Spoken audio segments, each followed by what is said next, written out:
Grr! Resellers ruin my favorite hobby. Yes, but actually, no.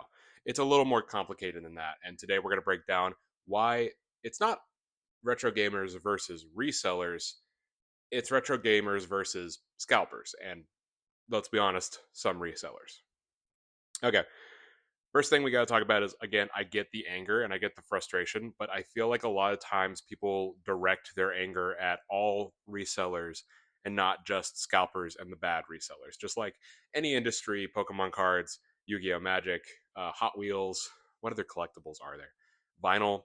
There are obviously people who are selling these things and are selling it maliciously and are selling it to make as much money as possible at your expense versus people who are doing it because they just love being around these things and want to create community. They want to create a good customer base. These are very different sets of people. And they all tend to get lumped together, which makes me sad to see because I've got some vendors who are very good friends of mine that I think, excuse me, do a really good job of offering good, fair prices, clean product, and they don't get any credit for it because they don't escape that same bucket. Everyone gets put into the reseller bucket. So I want to break down why resellers are not so much the problem in general. It's more scalpers and the bad ones, right? Um, First thing we got to talk about is let's identify a scalper. So scalpers are the people who buy as low as possible. They'll go and they'll sit in front of the Pokemon vending machines right when restock happens. They'll buy everything at MSRP, which is about as low as things go, and then they sit on it or they try to sell it back at exorbitant prices. And unfortunately for us, there are lots of people who continue to pay these prices, sometimes other scalpers even. And this is why scalpers continue to have a job. I'm using that term very lightly with these guys. Resellers don't do that. A lot of times, resellers will stick to market value.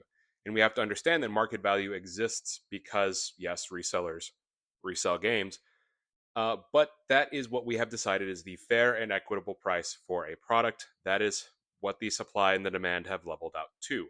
So some people may not like it. They may not like that a game like Ninja Gaiden 2 on Xbox 360, this was a $20 copy, I believe, which is, it's not in the best condition, but it's definitely better than some of the other ones I found.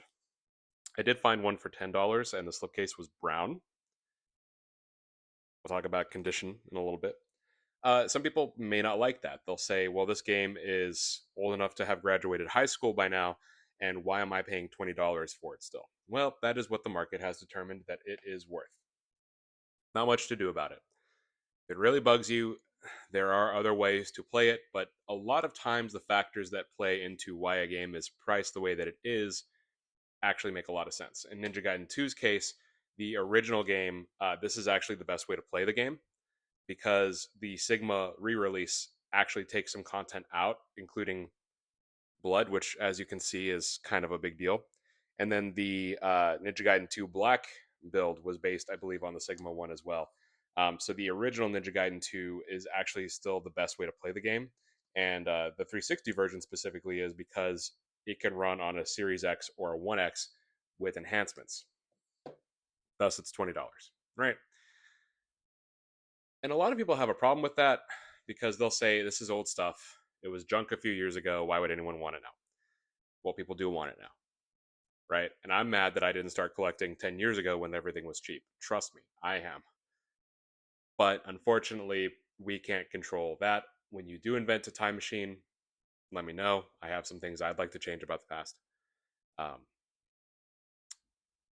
but man, really, like the anger at market price is the most misplaced anger, I think, because people are continuing to pay that price because that's what we agree on. So you can't really be mad at resellers for listing things at market price because, again, that's what's been proven to sell and people continue to buy at those prices. So when you're angry that Pokemon Emerald is like $250, $280 loose, people keep paying it. People keep paying it. Line still goes up, right? And the vendors are just doing their job, right? And you have to remember too, it's not like they have some warehouse where they're buying these things for $30 a pop and then selling them for 280. They still have to pay like usually 240 or 250 on these things and then have to list it higher to make a profit, which is again the whole point of a business, right? So there's a very big difference between a scalper and a reseller, and a lot of it has to do with how they pick things up and how they sell it. And now that we've talked about that, um, next thing we also have to talk about is how resellers actually do a lot more good than harm, even the bad ones, right? I want you to think about the fact that there is a lot of places in this world that don't have easy access to video games, especially old video games. And in my case, being an American, rural America really does not have the same kind of access to video games or internet that more of the populated areas do. I live in the southeast of America.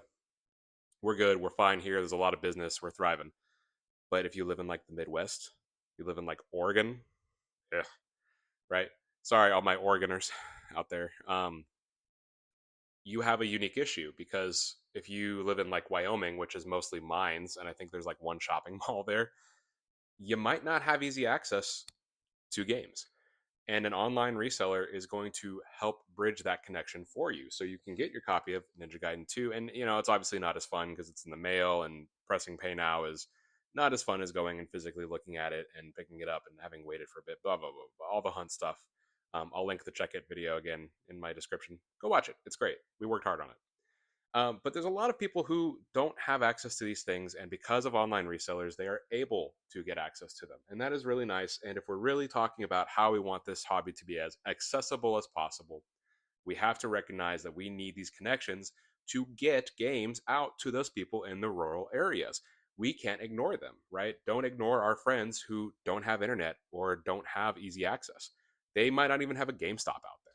Again, I haven't been to Wyoming. I don't plan to go to Wyoming. So if you live in Wyoming, let me know how it is out there,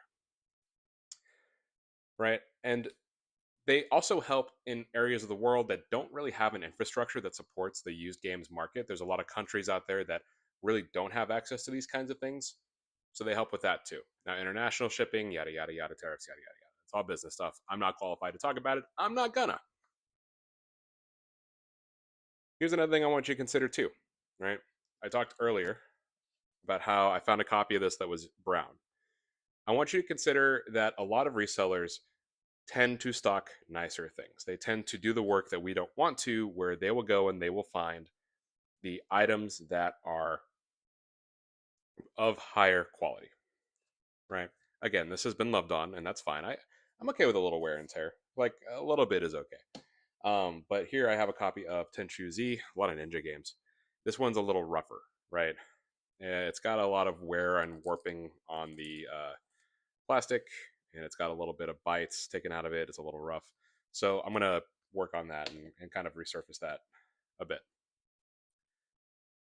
But man, some of the copies that I've seen out there, some of the games that I've seen, I made a short about how every copy of Grand Theft Auto 5 that I've found has been disgusting and gross because it's the most sold game in the world that's not named Minecraft, right? Collectors want nice things. Resellers go out of their way to make sure that we get those nice, clean things. Uh, my friend at Dandy is really good about only stocking clean things, right? So he sold me this copy of Assassin's Creed. It is nice. It is a very nice copy. And actually, something even nicer that I want to point out that he sold me is at a very good price, by the way, too. Um, this copy of Grand Theft Auto 4, this is the nicest copy of Grand Theft Auto 4 I could find the entire time I was at Classic Game Fest this weekend. This is like brand new. This is like the nicest Xbox 360 game I've bought since you could buy 360 games at Target. So collectors want nice things. Resellers go out there, they do the work, they sort through them, they find the good ones. Usually they'll list the gross ones a little lower. And then from there, you can make your decision on what kind of quality you want to pay for. And it's really nice that I don't have to do that work because, again, you're going to dig through some really gross stuff at garage sales trying to find that better deal. You may not want that. It may be worth paying just a couple dollars more to get a better quality copy. Honestly, consoles are the same way too.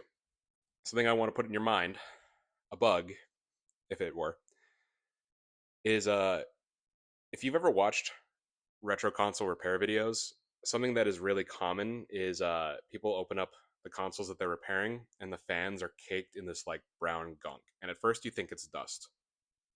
It's not dust all the time. It's cockroach poop.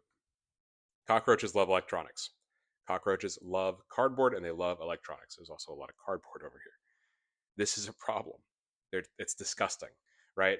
And again, people don't take care of their things. So it is entirely possible that that guy that you're getting a better deal on Facebook Marketplace on a PS4, you go and you pick it up and you don't really think much about it, and then you take it home and you realize it's running kind of loud. So you look at the fans and they're really dusty. So you open it up and you find out you just brought home a cockroach infestation. That's awful. So resellers will a lot of times also make sure that these systems are cleaned out and ready to go because again their brand is on the line, especially the big name retro shops. So in Texas we have Game Over Video Games. You probably have a Game Exchange near you. There's a lot of big names out there that will take the time to refurbish the console. Again, you pay a little bit more for it, yes, but trust me, man, you really don't want to take a chance on bringing home cockroaches or book lice. Is something else that I've mentioned in another short. That's like a thing. It's awful. It's gross. Bed bugs, especially, is something that I fear as well. I don't think bed bugs can live in these things, but you know what? I don't want to find out, and I'm glad someone else is cleaning it out for me. I don't want to do it.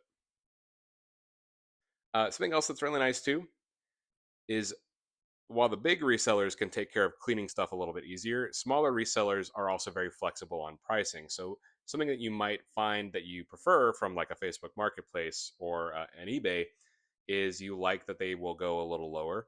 But independent sellers are usually pretty flexible as well, especially at retro game conventions, which I made a video about talking why you should go to retro game conventions. And one of the reasons is if you're going to buy something, a lot of times if you ask if there's any room on it, they'll work with you. Even if it's $5, like they will give you a little bit more of a discount. So a lot of those price worries with cheaper stuff can actually go away too. And you'd be surprised what you end up walking away with or some of the deals that you can make. Overall, with resellers, they're not all built the same.